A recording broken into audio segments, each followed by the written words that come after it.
देखिए भाई, मैं नेता तो हूँ नहीं, मैं तो डॉक्टर आदमी हूँ। और जब समझ में आई कि भाई जो गरीबों की आवाज़ उठाने वाला तो कोई नहीं है। आजकल तो सरकार आप देख ही रहे हैं, महंगाई कितनी बढ़ गई है।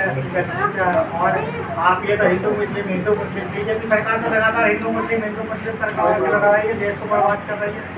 और पहले तो कोई वो था नहीं।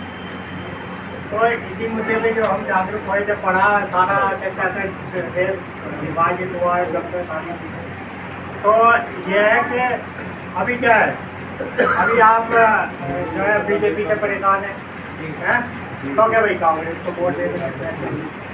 अब ये भी तो सोचो भाई, एक तरफ हुआ एक तरफ खाइए, उसमें ही गिरते रहोगे क्या है भाई। कांग्रेस को जब से देश आज़ाद हुआ, मैं थोड़ा सा अब बीजेपी के बारे में तो ज़्यादा मुझे लग रहा है बताने की जरूरत नहीं है, ये तो है ना। और उससे तो सभी दुखी हैं यहाँ पर, कोई बात। अब कांग्रेस के बारे में आप सोचिए, जब से देश डिवाइड हुआ, थोड़ा सा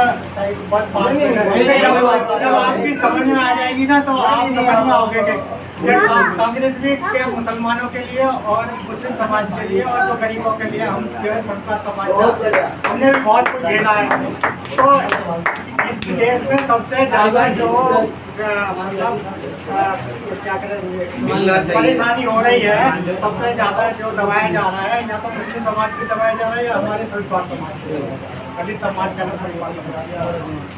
तो हम तो ये लड़ाई लड़ने आए हैं, ये लड़ाई है लगातार कांग्रेस से चल रहा है ये काम। कांग्रेस ने ये क्या है कि गांधी जी के जो है, जब जाति तोड़ सम्मेलन चल रहे थे देश में आज़ादी से पहले, तो गांधी जी ने कह दिया जब हमें आज़ादी मिल जाएगी तो अंदर का मामला है, तब खत्म कर लेंगे। चलिए, और उसके बाद कांग्रेस सत्ता में आ गई, संविधान बन गया, सबको बराबर के अधिकार मिल गए। तो क्या मिले अधिकार? 60 साल कांग्रेस सत्ता में रही, यदि चाहती तो शुरू के 10 साल में ये जातिवादी सब खत्म कर देती। कर देती नहीं कर देती? और कोई आंदोलन चलाया उन्होंने, इस पर कोई काम करा? क्योंकि जो सत्ता में बैठ गए, सत्ता में आप सोचो आज़ादी के बाद सत्ता में कौन बैठ गए? पहले यहाँ छोटे छोटे राजा होते थे, रियासतें होती थी, 500 कुछ रियासतें थी, तो वो मर्ज हो गई, एक देश बन गया। तो भैया वही जो रियासतें थी, राजा थे, उन्हीं के पास पैसा था, वो जो ने चुनाव लड़ लिया, वो ही आके फिर सत्ता में बैठ गए हमारे ऊपर। तो गरीबों को आज़ादी ना मिली आज़ादी उनको, जो वो राजा महाराजा थे वो थे गुलाम, गरीब तो अब भी गुलाम में उनका, वो ही राजा बन गए फिर से दोबारा। ठीक है, तो उनकी सोच तो वही रहेगी। तो इसमें सत्ता में जाना पड़ेगा, सत्ता में वहाँ जाना पड़ेगा हमारे लोगों को, जो हमारी आवाज़ उठा सके, जो बता सके। अब क्या है, कांग्रेस से आप लगाइए, जब से हम छोटे थे भाई, मैं तो वो बताता हूँ, आपको पता नहीं होगी, मुस्लिम समाज के बारे में उड़ाया जाता है भाई, देश का बंटवारा कर लिया, इनका तो पाकिस्तान बन गया, पता नहीं गांधी जी ने क्यों रोक लिया है। जब तो सुनते आ रहे हैं, जब हमें समझ नहीं थी तो हम भी सोचते थे भाई ठीक बात है, नॉर्मल उसको बताओगे तो वो कहेंगे ठीक बात है। और जब हमने वो आई, तब हमने कैलकुलेशन करके देखा, तो बंटवारा मुस्लिम समाज ने नहीं कराया, इन्होंने कराया है राजनीतिक लोगों ने, और मेनली हिंदुओं ने। यदि पाकिस्तान और बांग्लादेश भी यहाँ शामिल होता तो ये क्या राजा बन जाते हैं वहाँ? मुस्लिम समाज का राज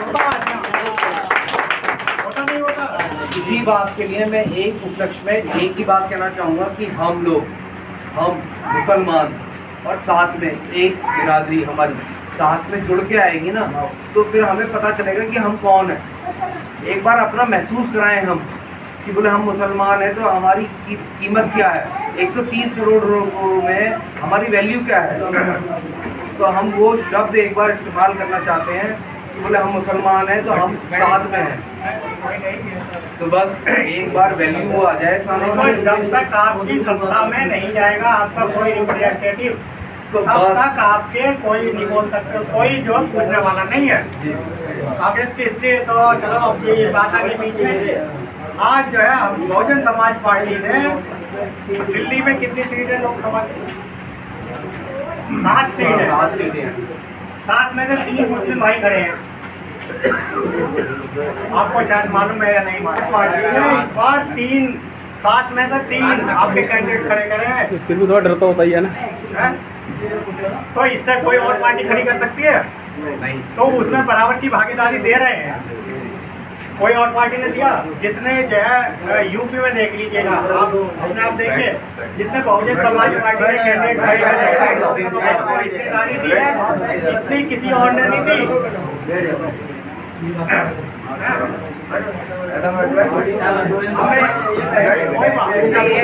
ठीक है, बैठ के बात कर लो। हाँ, बैठ जाइए।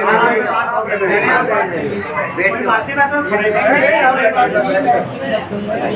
हाँ बैठ के आराम से बात होगी। आपकी भी अभी पहले मैं आपकी तरफ समझा दूं, फिर आपको जो पारी होगी, जो भी मतलब जो भी आपके प्रश्न होंगे पार्टी के बारे में, मेरे बारे में बात करेंगे आराम से। तो ये समझना जरूरी है कि भाई कांग्रेस ने क्या मुस्लिमों के लिए कुछ करा?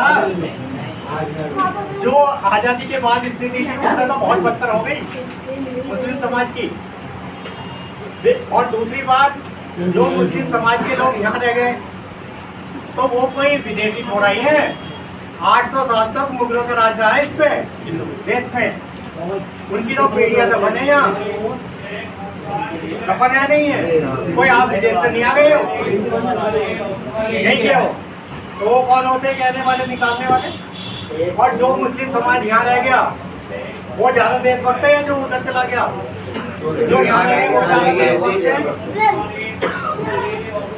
आज अब्दुल कलाम ना होते गए, हमारे जो साइंटिस्ट और लेकर के जो आपकी आवाज को दबा दिया जाता है, उस आवाज को लेकर के लोकसभा तक जाए।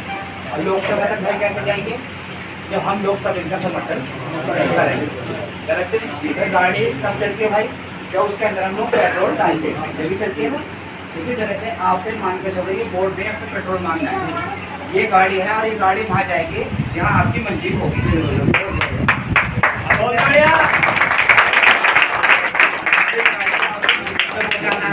ये बीच में रुकवाना है, ये आप लोगों का हाथ है। क्योंकि आज के वक्त में 2014 में गवर्नमेंट आई बीजेपी की, जबकि वजन नौकर ये भी सब बराबर है। और वही समाज को इतना काम कर रहे समाज को तोड़ने का, क्या मस्जिद और मंदिर के ऊपर। हमें मस्जिद और मंदिर नहीं देखना, क्योंकि हिंदुस्तान है हमारा, ना ही गीता से चलेगा ना पुराण से चलेगा, ये भीमराव अम्बेडकर संविधान से चलेगा। और भीमराव अम्बेडकर ने संविधान अपना लिखाया जो 1949 में लागू हुआ, उसके अंदर सिर्फ एक किसी समाज को ना बड़ा और छोटा नहीं समझा। अपनी पूरी कायनात दूसरों की धोखे खाई, झूठ बोला, सच बोला, और उन्होंने संविधान लिखा जिसके लिए हम सब बराबर हैं। उसी संविधान के बीच आपके प्रतिनिधि, और प्रतिनिधि कुछ नहीं है, आपके ही आपके अपने हैं, आपके मिलने वाले हैं, आपके खिलने वाले हैं, आपके पड़ोसी हैं। आपको अपने कार्य लेकर बहुत दूर नहीं जाना पड़ेगा जो आप उनको ढूंढते फिरें। आपके अशोक जी बिल्कुल आपके नियर के रहने वाले हैं। अगर आधी रात जाके ये ऐसे व्यक्ति हैं, अगर आधी रात जाकर आप दरवाजा खटखटाओगे तो आपको आपके साथ खड़े मिलेंगे।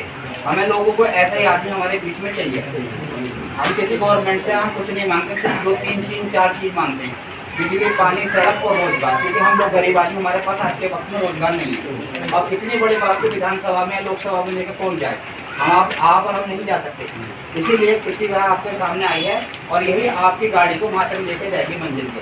बस सिर्फ आप लोगों को थोड़े थोड़े सहारे की जरूरत है। आप लोग सब मेहनत करोगे ना इसमें,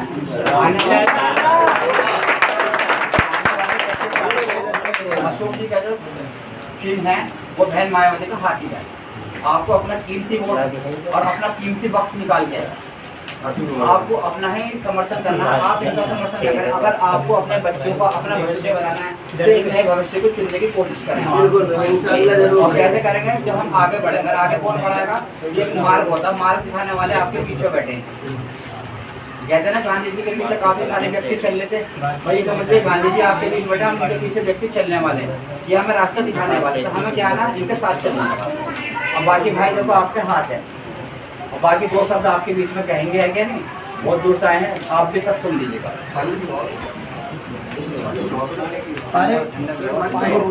पानी भी वगैरह ठंडा चिल रही है।